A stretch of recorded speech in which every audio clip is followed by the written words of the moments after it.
Imagine a sun-baked plain at the heart of an ancient empire, a place where history is poised to stand still.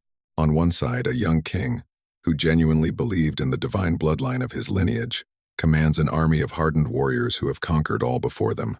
Facing him is the ruler of the most powerful empire in history, who has amassed a fighting force so enormous it defies imagination, determined to crush this explosive conqueror once and for all. This is no ordinary ancient battle. This is the decisive clash of two historical titans, where empires rise and fall in a single day.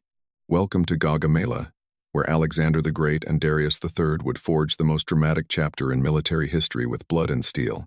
Before we dive into this grand, world-altering confrontation, don't forget to hit that subscribe button and the notification bell.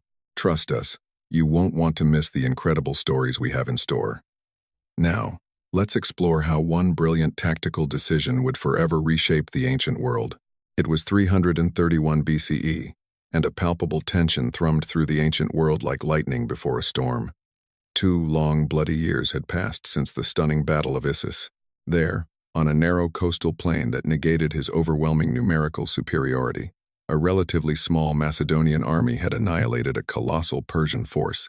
The defeat was so complete that the mighty Darius I, the King of Kings, ruler of an empire stretching from the Aegean Sea to the Indus River, was forced to abandon his mother, wife, and children on the battlefield, fleeing in utter disgrace. But Alexander was not content with a single victory.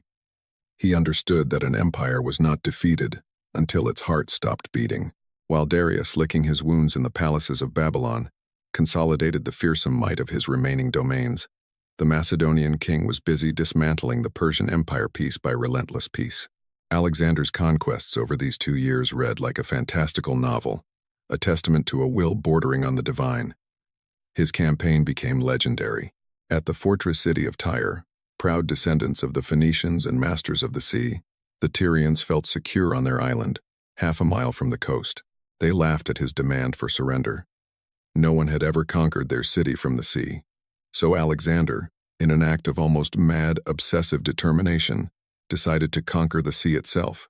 For 7 grueling months, his army, the men of Macedon, toiled to construct a massive stone causeway, a land bridge across the ocean, all the while under constant attack from the fire ships and archers of the Tyrian fleet. When the embankment was finally completed, his newly built siege towers, some of the tallest in the ancient world, advanced on the city walls. The brutal sacking that followed, with thousands slain and tens of thousands sold into slavery, sent a chilling message to the world. No wall is high enough, no sea is wide enough to stop Alexander. From there, he swept across the Mediterranean coast with unstoppable momentum. He liberated Syria and Phoenicia from Persian rule, and then triumphantly entered Egypt. The Egyptians, who had long suffered under Persian rule, which they considered tyrannical and sacrilegious, saw not a conqueror, but a liberator. In the ancient capital of Memphis, the Egyptian priesthood, steeped in centuries of tradition, welcomed him with open arms. They crowned him as their new pharaoh, the rightful successor to the ancient dynasties, a living god. It was in Egypt that Alexander performed one of his most enduring acts, the founding of a new city, Faustarina, a city he named Alexandria. This was a brilliant feat of strategic and cultural foresight, destined to become the intellectual and commercial capital of the Mediterranean for 1,000 years. But for Alexander, earthly achievements were not enough. He undertook a perilous journey deep into the unforgiving Libyan desert to the remote oasis of Siwa, to consult the famed oracle of the god Amun, whom the Greeks identified with Zeus. There, the chief priest, reportedly, greeted him not as a mortal, but as the son of Amun, validating what Alexander had long believed in his heart, that he was of divine blood, fulfilling a divine destiny. He was no longer just the king of Macedon. He was Pharaoh, a god on earth. Throughout this relentless campaign, Darius had attempted to negotiate. From his new capital in Babylon, he watched with growing horror as Alexander's unstoppable advance continued. The Persian king's peace offers were astonishingly generous. He offered Alexander everything west of the Euphrates River, effectively half his empire, including all of Asia Minor, Syria, and Egypt. He offered a king's ransom for his captured family, a fortune in gold and silver that would have made Alexander the richest man in the world. And he offered the hand of his own daughter in marriage, a political alliance that would have solidified long-term peace. His persistent pursuit of lasting peace would have astonished Alexander, and reportedly, his most trusted and seasoned general, the old veteran Parmenion, was stunned when he heard these offers. Parmenion, being a pragmatist, a man of Philip's generation who saw war as an achievable objective, believed this offer was the ultimate victory, an unparalleled reward exceeding their wildest dreams when they first crossed into Asia. He reportedly exclaimed with genuine bewilderment, "If I were Alexander, I would accept these offers immediately and end the war." Alexander's reply, which echoes through history for over 2 millennia, perfectly demonstrates his boundless ambition. "I would too," he replied, "if I were Parmenion." This was not simply a display of arrogance. It was the voice of a man who saw the world differently. For Alexander, this campaign transcended mere territorial conquest. He was no king bargaining for provinces. He was a demigod claiming his birthright. He believed he was fulfilling a divine destiny to unite the known world under his rule. Half measures were absent from his lexicon. There would be no shared peace. There would be only one king. When news of Alexander's contemptuous rejection of his peace offers reached Babylon, all of Darius's hope for a diplomatic solution evaporated. The humiliation of Issus, the capture of his family, and now this latest arrogant insult cemented his resolve.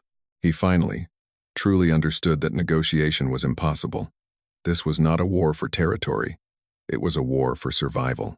This young Macedonian would not stop until he seized the entire Persian throne, until the Achaemenid dynasty, which had ruled for over 2 centuries, was utterly destroyed.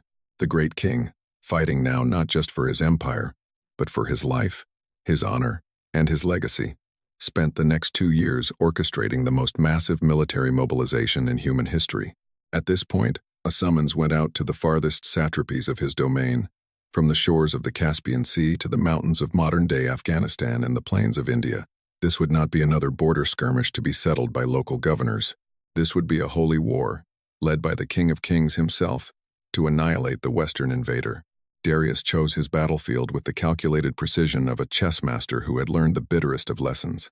He had been humiliated at Issus, where the narrow coastal terrain had cramped his vast army, nullifying the advantages of his overwhelming numerical superiority and preventing his powerful cavalry from maneuvering effectively. He had been betrayed by the terrain itself. He would not make that mistake again. This time, he would fight on land of his own choosing.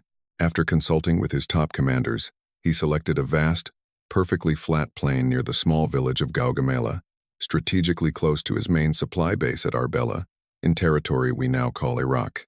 The land was wide open and ideal for a massive army, where cavalry superiority would be decisive. But Darius had not simply chosen a battlefield. He had created one. Persian engineers and thousands of laborers had spent months meticulously leveling every undulation, clearing every bush, and removing every stone or obstacle that could impede his most devastating weapons.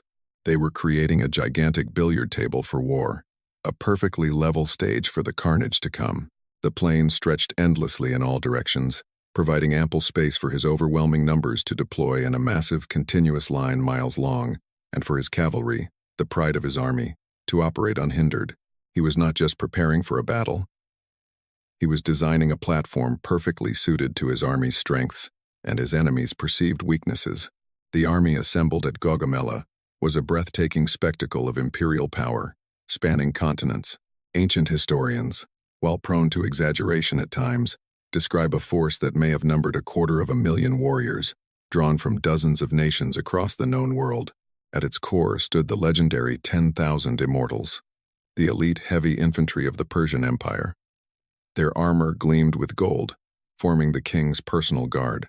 Flanking them were thousands of Greek mercenaries, hoplites, professional soldiers from Sparta, Athens, Thebes, who fought for Persian gold and were considered the only infantry in the world capable of matching the Macedonian phalanx in a direct shield-to-shield confrontation.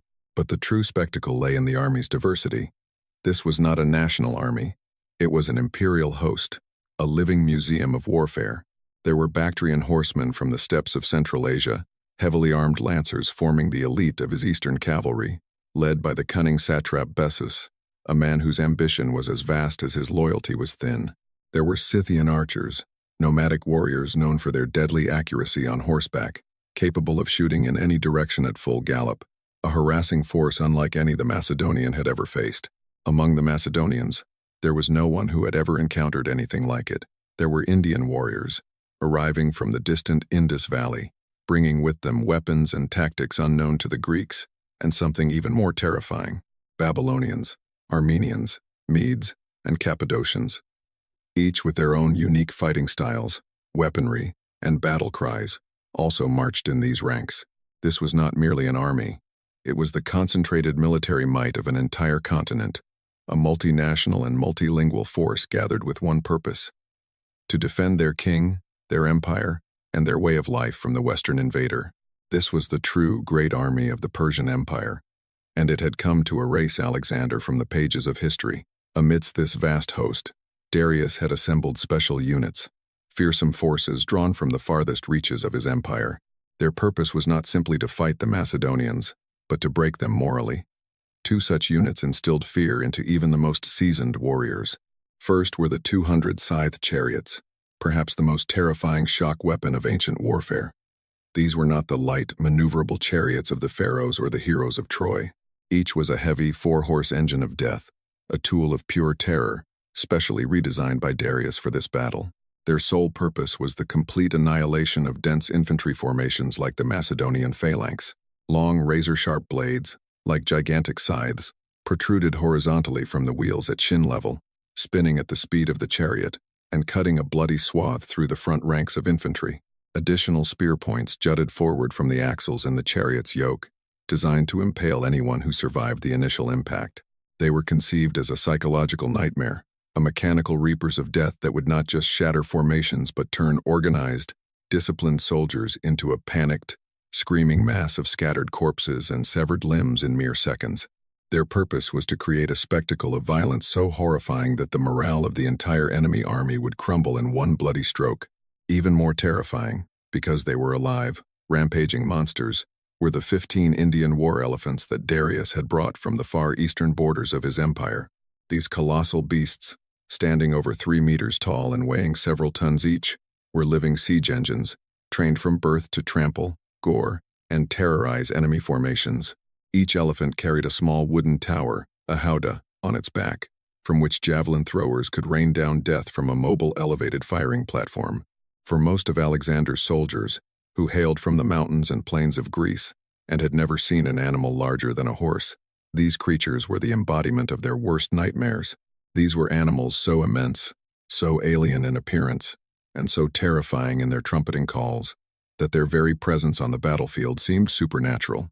They were a force of nature that could not be reasoned with, an unstoppable torrent of flesh and fury that could crush a man underfoot without even noticing. Darius planned to unleash them upon the Macedonian phalanx, believing that even Alexander's bravest veterans could not withstand a charging mountain of furious muscle and ivory. Against this continental army, with its seemingly endless numbers and terrifying menagerie of specialized weapons, stood Alexander's army, numbering only 40,000 infantry and 7,000 cavalry. The numerical superiority was so vast, at least 5 to 1, that any sane commander would have deemed the situation hopeless and immediately sought negotiations. But these were not ordinary soldiers, and Alexander was far from an ordinary commander. He saw the enormous Persian host not as an insurmountable obstacle, but as the ultimate prize, the glorious final test for the military machine his father and he had forged, honed to perfection. His army consisted of the most professional, experienced, and lethal force in the ancient world. At its core was the Macedonian phalanx, an unbreakable and unstoppable wall of 5-meter long pikes called sarissas. When the phalanx locked shields, it presented an impenetrable forest of steel points. At this, the first 5 ranks of soldiers could simultaneously thrust their pikes forward. It was a giant, disciplined hedgehog of death, capable of impaling enemies long before they got close enough to use their shorter spears or swords. Supporting the phalanx were the hypaspists, or shield-bearers, an elite and flexible infantry unit that could cover the phalanx's vulnerable flanks, act as a rapid reaction strike force, or plug gaps between infantry and cavalry. And then there was the pride of his army, the finest heavy cavalry in the world, the companion cavalry. These were the sons of Macedonian aristocracy, men trained in the saddle from childhood, and they were personally led by Alexander himself, armed with deadly 3.6-meter long lances called zistons. They fought in a revolutionary wedge formation, a formation capable of punching through even the most disciplined enemy ranks with devastating force. These units together formed a perfectly balanced instrument of war, a synergistic system of anvil, the phalanx, and hammer, the cavalry, that proved invincible. But the true strength of this army lay not in its weaponry, but in its spirit. These men were not mercenaries fighting for gold, nor were they conscripts fighting out of fear. They were a brotherhood forged in the fires of hundreds of battles. They had followed their king across the known world, through the scorching deserts of Syria and the icy snows of the Anatolian highlands. They had crossed mighty rivers, besieged impregnable fortresses, and fought in lands that had never seen a Greek face. They were bound by years of shared hardship, constant danger, and an unbroken chain of victories. They fought not simply for conquest or glory. They fought for the man who led them from the front. They fought for a king who knew their names, and the names of their fathers, who visited them in the medical tents, shared their rations, and bled with them on the vanguard of every attack. In their eyes, Alexander was not just a king, he was their brother in arms, a God-favored leader, a demigod who had never known defeat, and, as they believed, was simply incapable of it. This absolute fanatical devotion to their commander was a more potent weapon than any scythed chariot or war elephant. As the sun dipped below the horizon, casting long, ominous shadows across the vast plain, the two armies completed their final preparations. It was here, in the quiet, tense hours of the night, that the psychological differences between the two forces and the two kings became most apparent. The battle would be won or lost, not just by the sword, but by the mind. The Persian camp resembled a vast, anxious city, stretching for miles across the plain. It blazed with the light of tens of thousands of torches and campfires, a sea of flickering light beneath the indifferent stars. The air was filled with a low, anxious hum, the nervous murmur of men from 100 different lands, the whinnying of pack animals, the clatter of tested armor, and the distant, unnerving blare of the Indian elephants. It was the uneasy roar of an army on the eve of victory, a disquieted murmur of men preparing for what many considered their last battle. Their thoughts were dominated by the terrifying, invincible reputation of the man they were about to face at dawn. Darius, still haunted by the vivid, humiliating memories of Alexander's sudden tactics at Issus, was paralyzed by fear. He dreaded the Macedonian king's reputation for lightning-fast maneuvers and audacious, unpredictable attacks. He could not bear the thought of his vast, perfectly arrayed army being thrown into chaos by a surprise night assault. And so, the King of Kings made a fateful, catastrophic decision. Fearing an attack Alexander had no intention of launching, he ordered his entire massive army to remain awake, fully armed, and in battle formation throughout the entire night. Imagine it, 250,000 men standing in their ranks in the cold desert air, weapons in hand, their eyes straining into the darkness, scanning every shadow, waiting hour by agonizing hour for an attack that never came. As the night wore on, their readiness devolved into anxiety, and anxiety into exhaustion.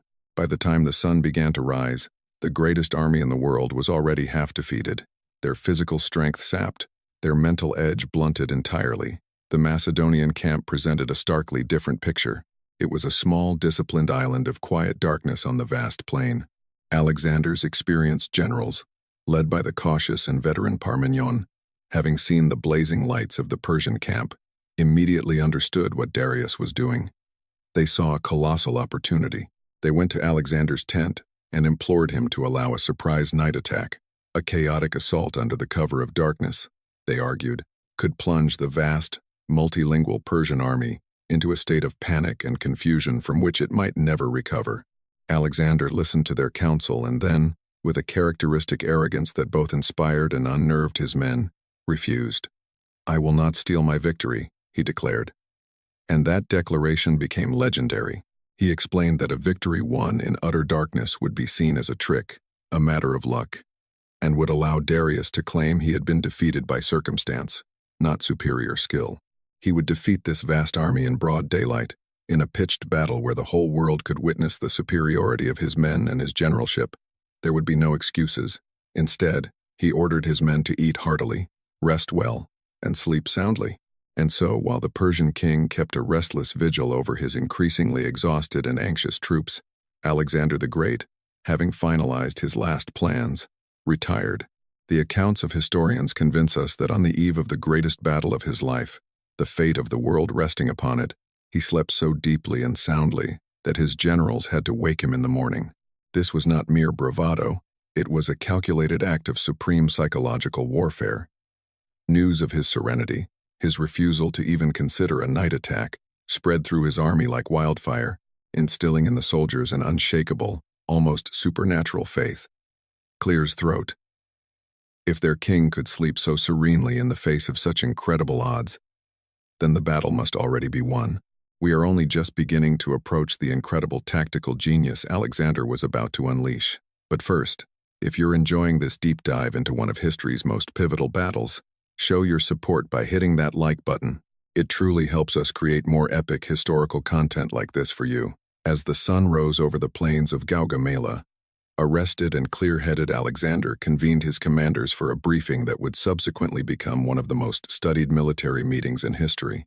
Standing before them, he laid out a plan of such audacious complexity and tactical novelty, it must have seemed like madness. It was a symphony of deception and violence, a masterpiece designed to counter every one of Darius II's overwhelming advantages, turning the Persian army's numbers into a weapon against itself. Firstly, Alexander understood that a direct frontal assault would be suicidal. His smaller army would be swallowed whole by the Persian forces, like a wave harmlessly breaking against a rock. He had to abandon conventional battle. Instead, he devised what military historians call an oblique advance. He would not move straight forward. He would personally lead his elite right wing, the companion cavalry, elite hypaspists, and his best light infantry forward at a sharp diagonal angle, moving not towards the Persian center, but towards the extreme right flank of the battlefield. This strange lateral movement was a deliberate and calculated provocation with a dual purpose. It was meant to look like a desperate, almost suicidal attempt to envelop the enormous Persian left flank. This would force the Persian cavalry on that flank, commanded by satrap Bessus, to respond. They would have to advance to meet him, to prevent him from outflanking their line. This, Alexander calculated, would stretch the Persian battle order, disrupting its cohesion. More importantly, he hoped it would draw the cavalry away from its infantry center, creating what he sought, a fleeting gap, the single point of weakness in the colossal Persian formation. He was using his most valuable troops as bait to lure the enemy into a fatal mistake. But this aggressive lateral advance created enormous risk. As his right wing advanced, the rest of his army, particularly his vulnerable left flank, commanded by the veteran Parmenion, would be dangerously exposed, risking being completely surrounded by the massive Persian army. To counter this very real threat, Alexander devised a revolutionary, deeply echeloned defense. He arranged his forces in what was essentially a large, open-topped rectangle.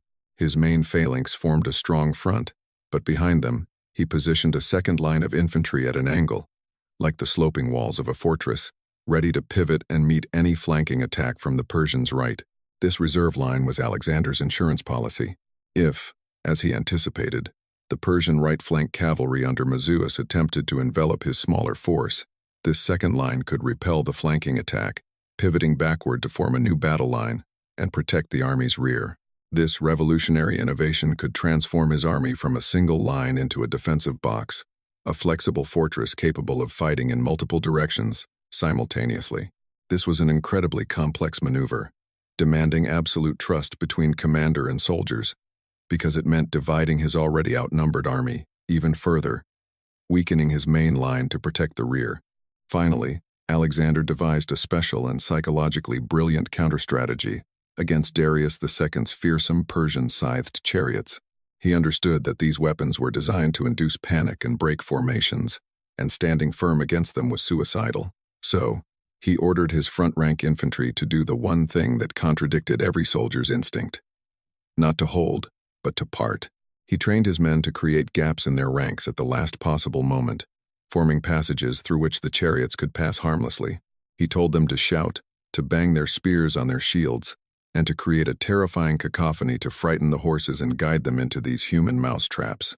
The soldiers positioned behind these gaps, the second rank of the phalanx and light infantry, were ordered to hurl javelins at the charioteers' horses as they passed, neutralizing the threat from within the formation itself.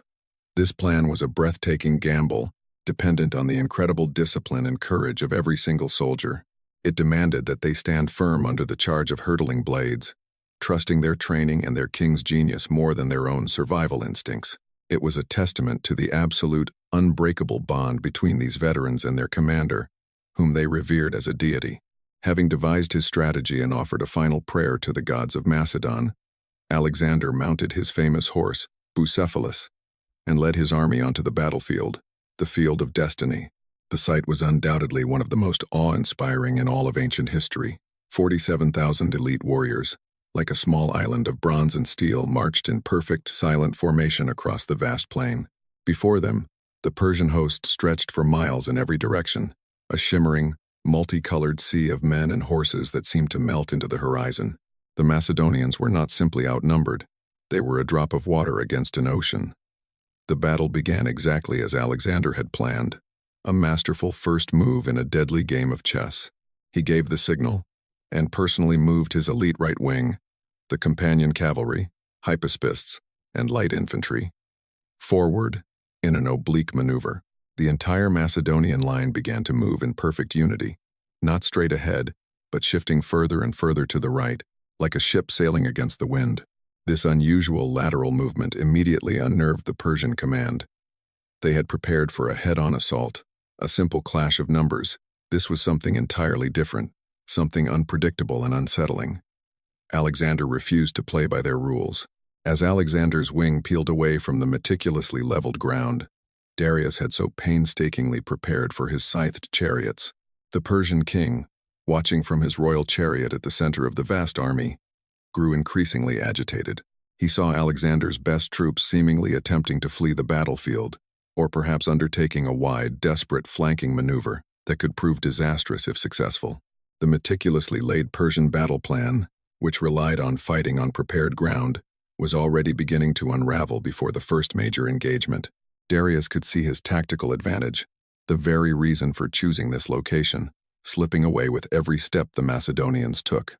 If Alexander managed to envelop his left flank, the entire Persian defensive line could be rolled up from the side, causing a catastrophic chain reaction.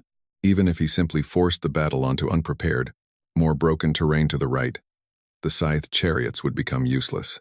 In a moment of rising panic, Darius made a decision that, while tactically necessary, played directly into Alexander's hands.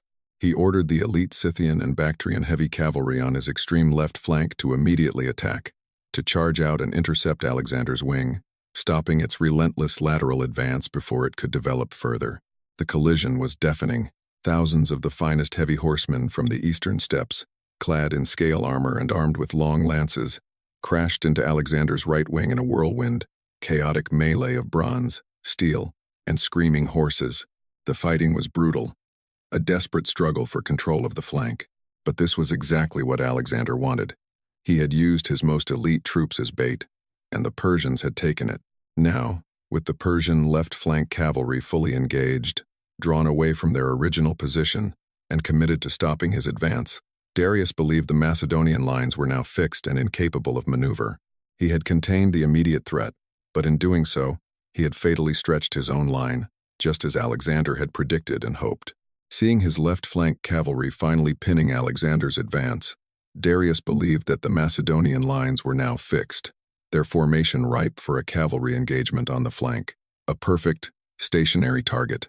Believing he held the advantage, he signaled unleash his ultimate terror weapon across the horns blared and chariots thundered for a display that must have like something from Nightmare. The earth itself began to shake under the beat of 800 powerful hoofbeats. It was a moving wall of fleshing blades and death, a mechanical harvester designed to turn the disciplined ranks of the Macedonian phalanx into a screaming, bloody ebbatir.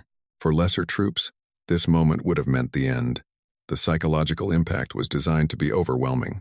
The sight of this approaching apocalypse, the ground trembling, the air filled with the roar of wheels and the sting of horses, the sun glinting of the spinning race-sharp sides, it was a spectacle engineered to induce pure primal terror.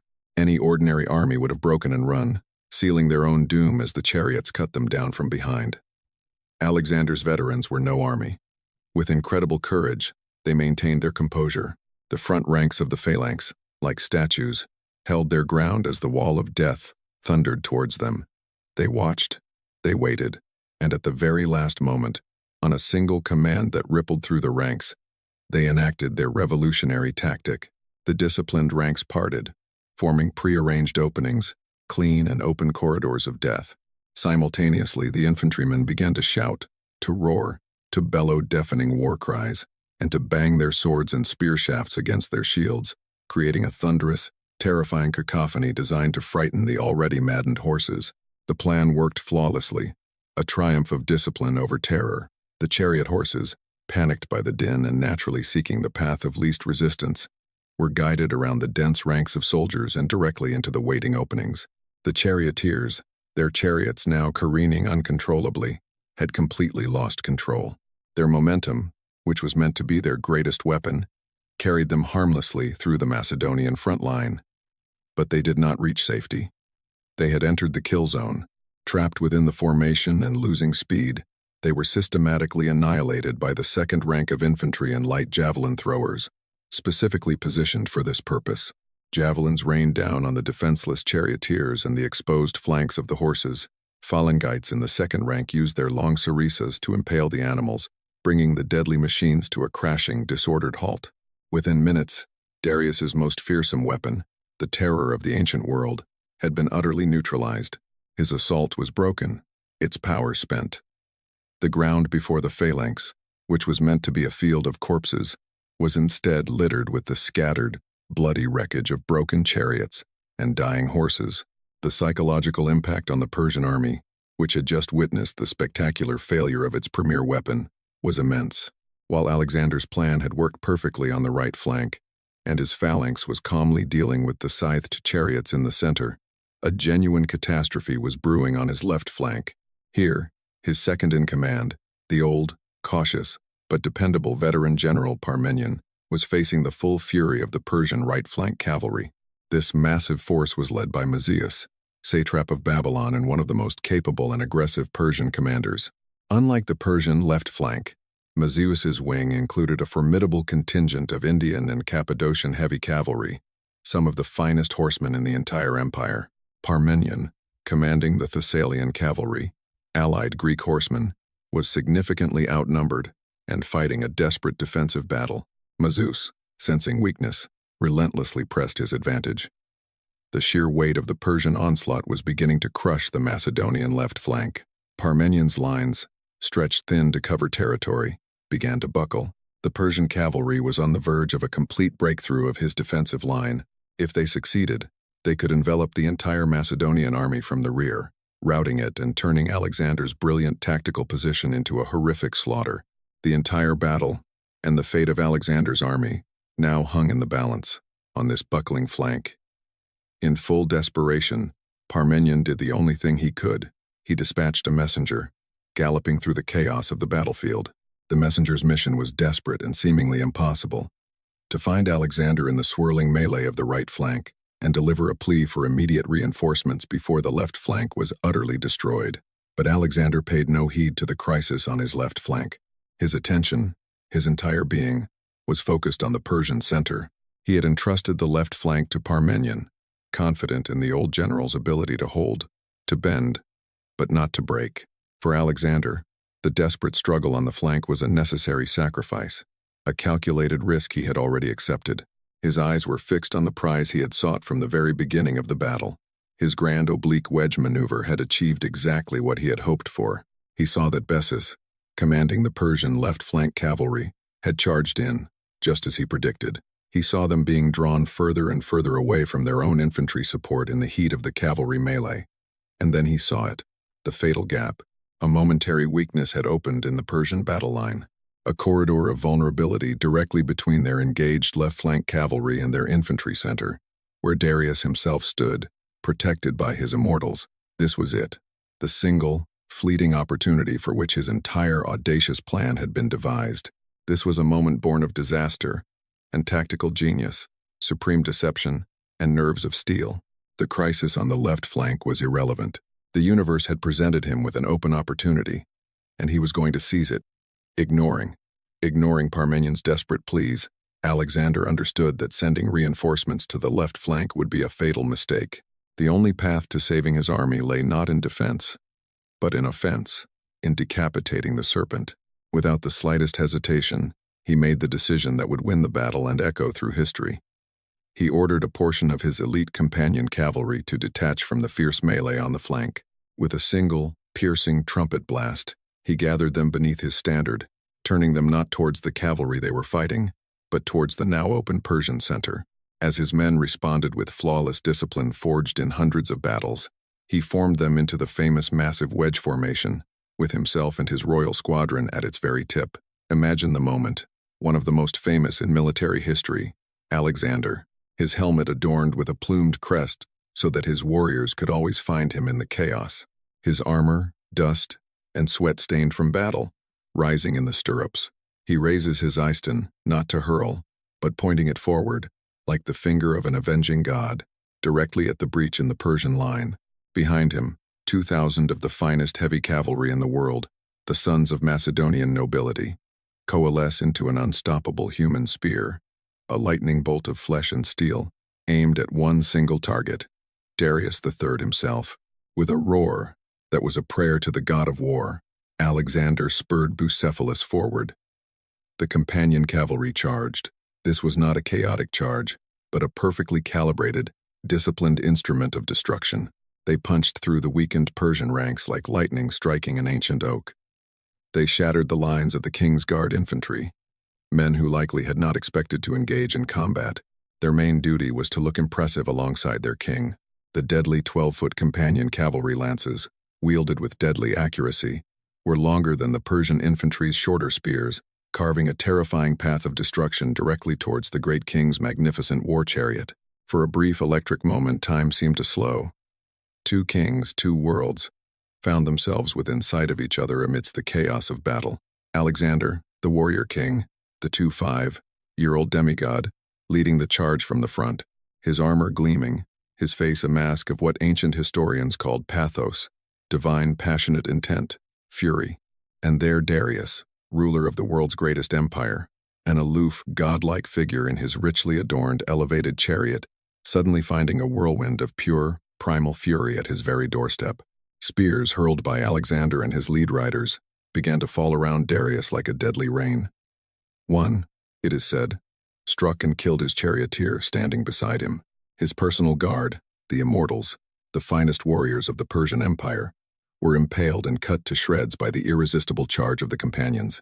And through the dust, blood, and chaos, he saw him, Alexander himself, that seemingly supernatural figure of unstoppable conquest, that force of nature moving upon him with what could only be described as a murderous gaze.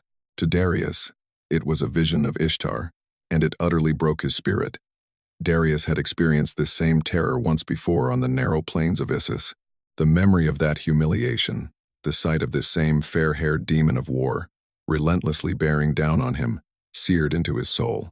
As at that battle, his courage, the courage of a king who commanded 1,000,000 men, evaporated in the face of this seemingly invincible opponent. Convinced that the battle was lost, and that his own capture or death was inevitable, he made the decision that would not only seal his fate, but forever disgrace his name in the annals of history. He ordered his new charioteer to turn the massive war chariot. He fled. He abandoned his army, his empire, and his honor on that dusty plain, thinking only of his own survival.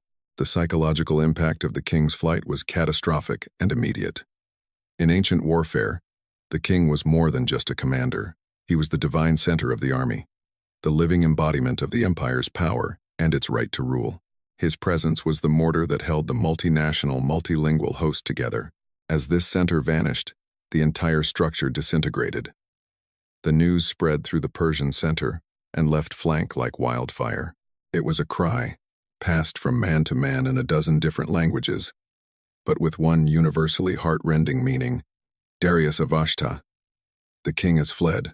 The king has fled. Darius has abandoned us. The morale of the vast army, already shattered by the spectacular failure of the Scythian chariots and shocked by Alexander's cavalry breakthrough, collapsed completely. The Bactrian cavalry on the left flank, which had fought bravely, saw their king desert and lost all will to continue. The Greek mercenaries in the center, professional soldiers fighting for pay. Seeing the man paying their wages flee, they saw no point in dying for a lost cause.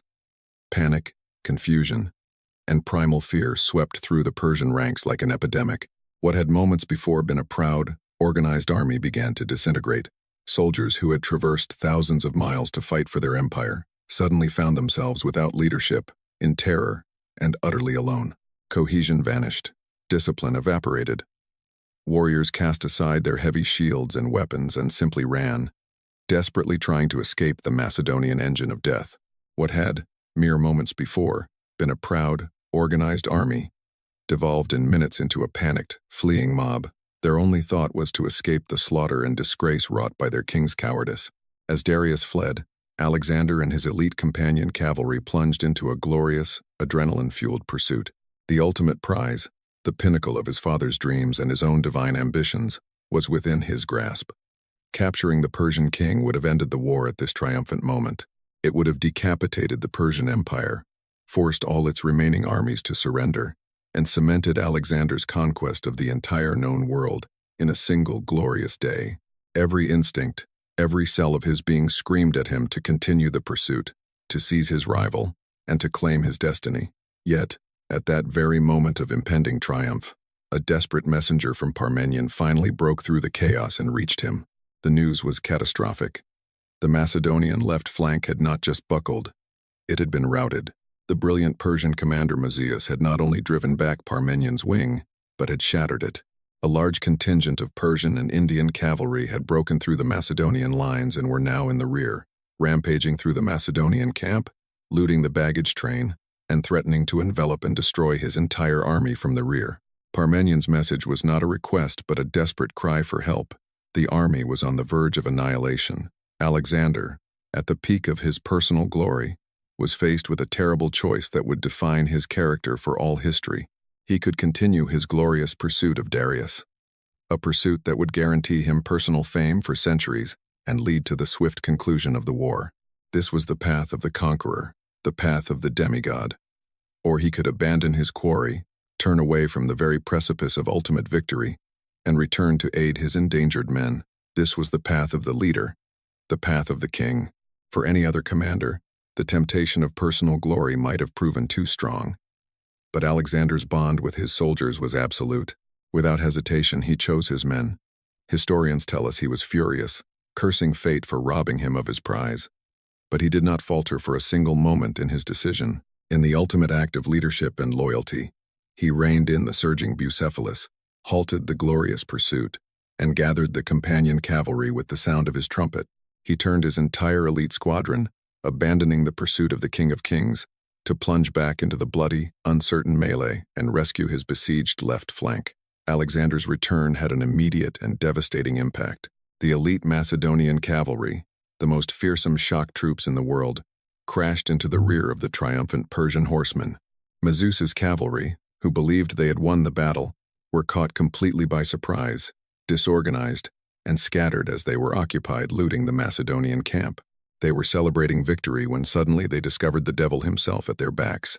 Caught between Alexander's furious counterattack and Parmenion's reforming, vengeance-hungry lines, the victorious Persian right wing was itself broken, surrounded, and utterly annihilated. Alexander had not captured the king, but he had saved his kingdom, following Alexander's crushing counterattack, which routed the Persian right flank, and with the Persian center and left flank already fleeing in pursuit of their king, the rout became total. The Battle of Gaugamela was over, but a great slaughter had begun. There was no longer any organized resistance, only a panicked mob of hundreds of thousands of men, fleeing for their lives. Alexander, having secured the battlefield, now unleashed his entire army in a relentless, unyielding pursuit. The Macedonians, particularly the swift Thessalian cavalry, harried the fleeing enemy across the plain in a continuous engagement that lasted until the end of the day and well into the night. The slaughter was horrific, but complete. For miles, the road to the Persian supply base at Arbela was littered with the bodies of men and horses. The river Lycus, it was said, ran red with blood as the Macedonians cut down the Persians desperately trying to cross it. It was a brutal and merciless end to the greatest army the world had ever seen. As the sun set over the blood-soaked plain, the triumphant Macedonians began to count their spoils of war. The wealth, the riches discovered in the ravaged Persian camp were staggering. This was not the possessions of an ordinary army, but the traveling treasury of the richest empire in the world. Mountains of gold derricks and silver talents, luxurious silk tents with gold beds and tables, chests filled with the personal effects of the Persian nobility. And there, as a testament to complete triumph, lay Darius's personal war chariot, his royal mantle, and his magnificent ceremonial bow and shield, all abandoned in his hasty flight. The accumulated wealth of an entire empire now lay scattered across the battlefield, becoming the prize of a small army from the Macedonian mountains. The casualty figures are a stark testament to the decisive nature of the battle. The ancient historian Arrian, considered the most reliable source, reports that Alexander lost only around 100 of his soldiers, along with about 1,000 horses in the fierce cavalry engagements. While this figure seems astonishingly low, it underscores the perfection of his tactical mastery. Persian losses, by contrast, were catastrophic. While an army of 250,000 men was an exaggeration, tens of thousands. Some ancient sources claim as many as 90,000 Persian and allied soldiers lay dead on the plains of Gaugamela and along the routes of their retreat. Darius fled on a fast horse into the mountains of Media, accompanied by Bactrian cavalry and a few loyal bodyguards. However, he was now a king without an army, an emperor without an empire, a fugitive in his own land, his power irrevocably shattered. The heart of his dominion lay now exposed and undefended to the conqueror. Darius's power had evaporated with his second flight from the battlefield. He was a king in name only, an outcast, pursued across the very empire he once ruled. His noble courtiers and satraps, who had once bowed before him, now saw him as a failure and a hindrance. Within months, as Alexander's relentless pursuit closed in, Darius was betrayed by his own cousin, the cunning satrap Bessus. The King of Kings was arrested, shackled in golden chains, and thrown into a wagon pulled by oxen. When Alexander's vanguard finally caught up with the conspirators, they stabbed their king and left him to die in the dust on the side of a remote desert road. It was a pathetic, inglorious end for the ruler of the world's greatest empire. Alexander, upon discovering the body of his great adversary, is said to have been genuinely moved. He draped Darius's body with his own royal mantle and, in a gesture that demonstrated both respect for the fallen king and a claim to legitimate succession, later arranged for his fallen rival a lavish royal funeral in his ancestors' tombs at Persepolis. The Battle of Gaugamela stands as one of the most complete and decisive victories in all of military history. It was not merely a defeat for Persia, it was an apocalypse. It was the final, irreversible blow that shattered the Achaemenid Persian Empire, a superpower that had dominated the known world for over 2 centuries, from the era of Cyrus the Great to this clear's throat, final bloody day. There would be no more great armies, no more last stands. The age of Persia had come to an end. With the empire's heart laid bare, Alexander marched his weary but triumphant army south. He entered the legendary city of Babylon, the largest and richest city in the world, not as a conqueror, but as a liberator. Its inhabitants, long suffering under Persian rule, threw open their gates, lined the streets, burning incense and hailing him as their new king. He paid homage to their ancient gods and confirmed the local governor in his post, demonstrating that he intended to rule not as a foreign tyrant, but as a legitimate successor. He then captured the vast imperial treasuries at Susa and Persepolis, gaining a fortune so colossal it would fundamentally alter the economy of the ancient world. He was now, without question, the undisputed king of Asia. The battle had confirmed Alexander's revolutionary approach to warfare, cementing his reputation as the greatest military mind of his era. His innovative use of the oblique attack, the creation of the killing gap in the enemy line, the concept of the deeply echeloned defense with a pivoted flank, and the disciplined repulse of the scythed chariots all became the stuff of legend.